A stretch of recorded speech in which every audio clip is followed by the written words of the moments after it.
bari baan meeshan mudalliqu salaasan maalin si fiican ugu fogaaday naag saddex lagu furay inaan lagu noqon karin saameyn ay ugu yeelatay in badanna waan sheegay tan waa la mid waxaa laga yaabaa inuu xasaasiyad ay kiciso laakiin saas ma aha waxaad ogaataan racing cloud inta ka horna Sheekh Cabdiqaadir Baajuuri haddaan anigu qancaynin halkan ka weydiinay saas ay u sheegeen mas'aladaas waa khatar qofka muslimka qiblad in loo jeediyo qof hadda anaga racing cloud waxa loo aasaa qofku asagoo banaanka joogo oo dadkii gaalada markii ay keenaan ayaa dhabanka carreer loo geliyaa saasaa la yiraahdaa ama sidaa asagoo banaanka joogo saas qofka muslimka ma anfacayso qibladan ugu ma jeedo racing cloud boqolkiiba 98 dadka aanaasna qiblad uma jeedaan مسألة مسألة خطر ومد هاد علماء أي ليه ولا صوفا قيا كتب تجارب فقهاء الشافعية صفيرها أو غيره ولا قبل الله ويكون قرن صفيرها محود يجري عبارة وحي هاد يوم بشر الميت بأربعين صماهين ساسا يهد ميت كحلو فاقة يافر هذا إن أنا تضبع كقرأ بربع كقرأ وفقهاء الإسلام كي قبان أفرتي سفينة وقرأ بلا صدح لو قدرة تضبع أنت كقرأ لكن أنت هتوي كبدين أنت ويكبدين كواسا كم مدة وحيالها ما عرفت هاي كتابهم كقرن علماء وان كودا هذا الشيخ حسين وحوغا way ugu dheeraatay iyo Sheekh Maxamed ba inay kitaabkan daraasiyaan kitaabkan waa necessary qof waxaan hal kelima siinaya oo inoo joogo maanta shariifkeena Shariif Daawud oo insha Allah kutub markaas uu alifay ama waxa weey shariifka uu qoray khayr Allah siiyo ayaa insha Allah qodob ka dhihi doona insha Allah banigood hadii alla idmo isaga ayaan ku soo dhaweynaa fal tafadhal mashkuuran wa maajuuran شريفنا داود جزاك الله الرحمن الرحيم الحمد لله رب العالمين ثم الصلاة والسلام على أشرف الأنبياء والمرسلين سيدنا محمد وعلى آله وصحبه أجمعين إن شاء الله وانسوكو بدونا 3 دقائق 4 دقائق هدي لي هذا رالي هذا سيدا أول شيء شيخ حسين لبر رسالة أو يرير أو أنا داود هان أقاتي إن أي نسسريتا أما لغا مرمان أي تهي أما ما رتاي دادك مسلمين تهي مركز أبدي أو تهي أما هدبا قفك علماء أما حروقة وحي وأركي ومركز إنه كجواب أي تهي وأنا خاصة بسيدي سبح حروقة أما شيخه إنه أبدي هذا وهدبا ولجان قاد وقتها وحي جوجو ما كان لبدا الرسالة لبدا الرسالة كليهين مد وحاويان وحيكون صابسان تهي دادك مسلمين تهي مركي أي دينتان أو لا آسا يوسيد الله آسو أو ما ركتاي مركو سكرات كي لغا بالله إلا أي مركي حتى أقول إنتو لا آسو زيادة أحكامته علماء أي كقرين أيان كتبت وحي علماء أي نوع أقرين يدليل كبا يكتبت أن كسو جوري كليان ماشي كقرين مدة كلنا وذكره ميتكو وحي وكلفين عن سمي وحي ويان نفتيد وحي إيش جيسا أما أنا أركع أما دتك مسلمين تيجين وحوا خلل يرينو كجرو قبورها مركي دتك العصية أو كميتها قبلة وحا قفك مسلم كواجب كوا قبلة إن لو جيدي هدي ودنتو قفك مسلم كهدي ودنتو وحا واجب قبلة إن لو جيدي واجب إسكداية haddii qofka muslimka qiblada la'aanteeda la aaso haddii uusan bololin waa la faaqaya waa la soo saari dib baa loo aasaya hatta waxa hadalka taagan yahay hadduu bololo oo ma la faaqi mase bay ka taagan tahay iska daa qofka muslimka in qiblada laga jeediye culimadu waxay ka hadlaan hadda anaga moogta dal qurbaan joogn anaga masaladaas nagu saabsan tahay nin dhalinyaro ama sidoo raba ahaadee yaa gabar gaal guursaday ama wuu ureeyay say doontaba ha ahaato adiga wuu guursaday iska dheh wuu guursaday haddii uu gabar gaal uu guursaday canugay uur tahay mayna dhalin ayadoo uuray dhimatay oo canugii ninka muslimka uurkiisa leh gabadhaas canuga caloosheeda ku jiro canugan waxaa waajiba canugaasoo caloosh ku jiro qiblada in loo jeediyo taasay culimada ka hadlaan kutubta waxa uu iska dhahayo ma kutub shaafiiciyada saas ku qoran tahay iska dhaaf qof muslim qiblada laga jeediyay canugaas in loo jeediyo caloosha ku jira waajib oo say loo jeedinay culimadu dhaheen fuqaadu waxay yiraahdeen waxa loogu jeedinayaa gabadhu gaasha qiblada laga jeedinaa iyada dhabarkeeda la aadinayaa qiblada marka canugii wajigiisa moogtay gadaal saas u jeedaa oo markii gabadhu u raaytay canugeedu gadaal u jeedaa wajigiisa marka iyada dhabarkeeda laga jeediyo qiblada canug iyo qiblada u jeesanaya gabadha waxay dhaheen fuqahaadu shaafiiciyadu waxa lagu aasayaa meel u dhaxayso qabuuraha muslimiinta iyo kuwa gaalada dhaxdooda laakiin canuga waa waajib haddii uu nool yahay ma la aasi karo waa naagta in gabadha in la jeexa laga soo saaro taasay culimadu ku hadlaan marka qofka muslimka markii qiblada uu tukanayo sidoo ugu jeesado si lamid ah ayaa waajib tahay in loo jeediyo taasaa igu kaliftay oo de dabcan markii mas'ala aad go'anayso waxyaalo badan oo kugu soo dirsayaan kitaabkan weeyaan kitaabka mas'aladaas aad aga hadlo iyo mas'alooyin kaleba kitaabka magaciisa waxaan u bixiyay هداية الأنام في أحكام تجهيز الميت dadka muslimiinta ama khalqigu iska dheh khalqigu in lagu hanuuniyo ama la tuso ahkaamta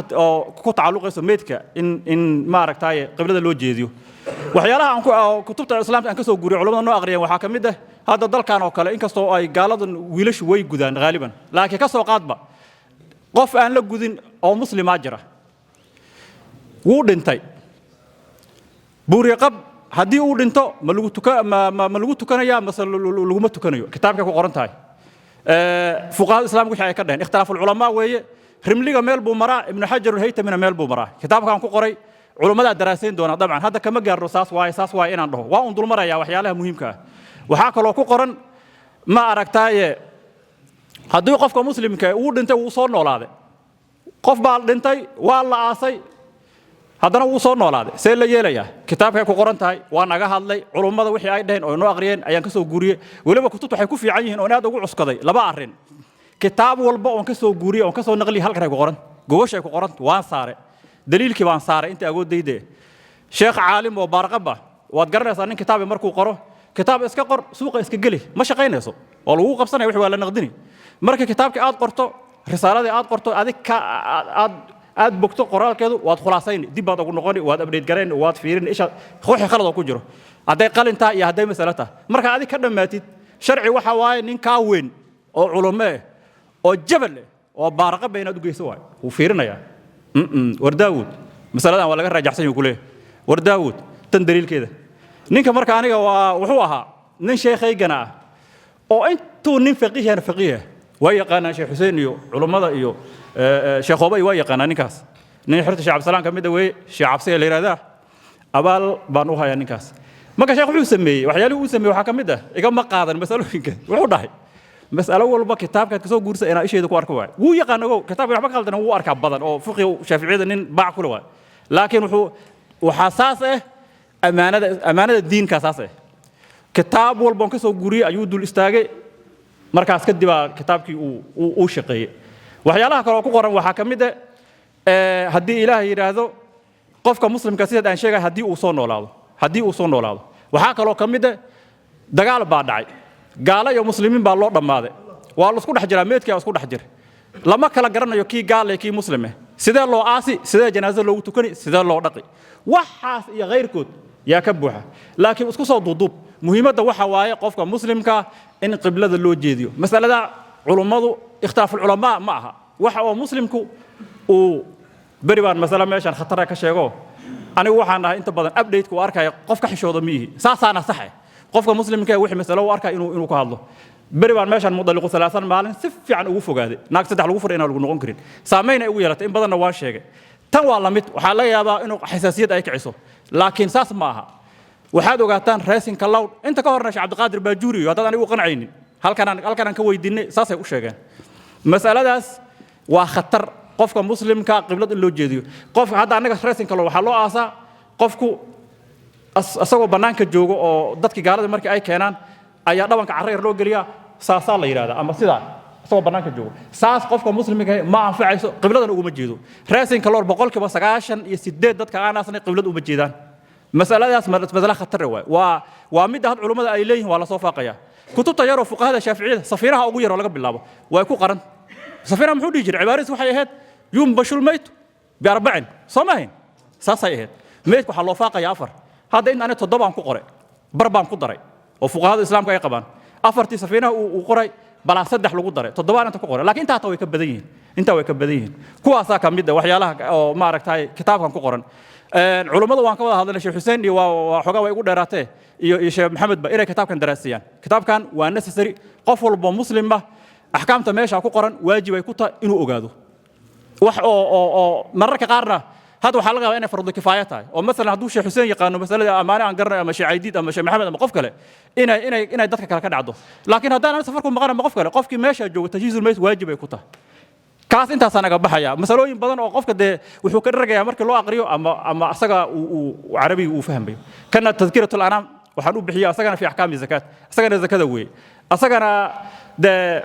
qofku markii uu bulshada ku dhex jiro oo masaladii uu fahamsan yahay waxyaalo badan arkaysaa waxa arkaysaa nin taraaglo iska shaqaysanayo sanawaad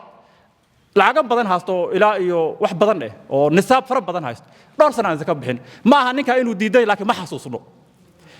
sinkalow waxaad arkaysaa nin dukaan iskale dhowr sano uu furay weligiis zaka aan bixin ma aha ninka muslimka inuu diiday laakiin ma ogaba ma xasuusno tanna taas ay u kaliftay masalooyin badan asagana aan ku qoray oo ay kamid tahay qofkii haddii lacag intaa deemiso uu ku siin waayo sideed u xallini haddii maartay masaajidkan maanta lacaga balaayiin ay dhulkan masaajid ay ka soo fooracaan oo ay ka soo baxaan sidee zaka may ku waajibi masaajidka haddii dahab laga dhaxelo had oo qofna uu lahayn sidee ay loo xalinaya iyo waxyaalo aan la koobi karin iyo mas'ala laga yaabo xogaa inay yar qariib tahay ama dadka muslimiinta inay xasuusnayn oo ay kamid tahay gabdhaha guurkooda inta ka hor waan ka sheegay hadda kitaabkan ku soo qoray alxamdulillah waan xasuustay masaladii markii icaarad daalibiin kitaabkan ku ogaa iyo kutub kaleba way yar gooysay marka waa waay وانا كتاب وينو مرجع يعني طالبين افر مجلد او ادق واي si fiican loo qoray sheekh Xuseen Asaawi jazaahullah anda war sheekh Xuseen mas'alada way ku qoran sheekha ii soo sawira abaal bi gulay asaga naftiisa war halkaas ay qorantay beejku ii soo sawira mas'aladaas waxay ahayd yani gabadha hadii la nikaaxo nisaab lagu nikaaxo nisaab waxa weeye lacag zaka ay ka baxayso مثلا $4,000 $5,000 gabadha lagu nikaaxay sanada ka soo wareegay nisaab way soo maarayto xoolo nisaab ahayn hadana xawlka soo wareegay waa sanad gabadha nin waxay tiri war hebelow meherkii waan ku cafiyay ifur meherkii waan ku cafiyay ifur meherka ma zaka lagu leeyahay maadaama nisaab uu dhanyahay $5,000 uu dhanyahay ama $4,000 uu dhanyahay nisaab uu yahay sanadna uu soo wareegay meherkaas gabadha ay leedahay zaka ku waajibi gabadhaana lagu leeyahay maxaa yeelay ida milkiila meherka gabadha ninka ma laha zaka lagu leeyahay haday tir marka gabadha ninka ifur meherkii waan ku cafiyay ma furmayso gabadhaas marka xirta bara ila kafta waaldu waxay dheen warniyahow excuse baad noo sameysay gabadha hadaa furna daro iska soo rajciisanaynaay bay igula kaftameen xirta bar marka excuse ma aha ayadana sida ay u furmay iyo sida ay u furmaynin kitaabka ay ku qoranta ayadana marka culimada insha Allah naga dharjin doonaan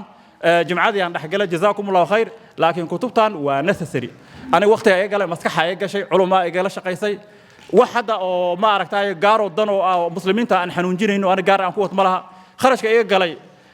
واحد ساعة بدن وهذا حنونجنا ما الحمد لله نين أو دلنيرو حقوق له أو عافمات قبل شقيستان هاي لكن والله وحنون وهاي إن بدنا واشيء قبرياشاس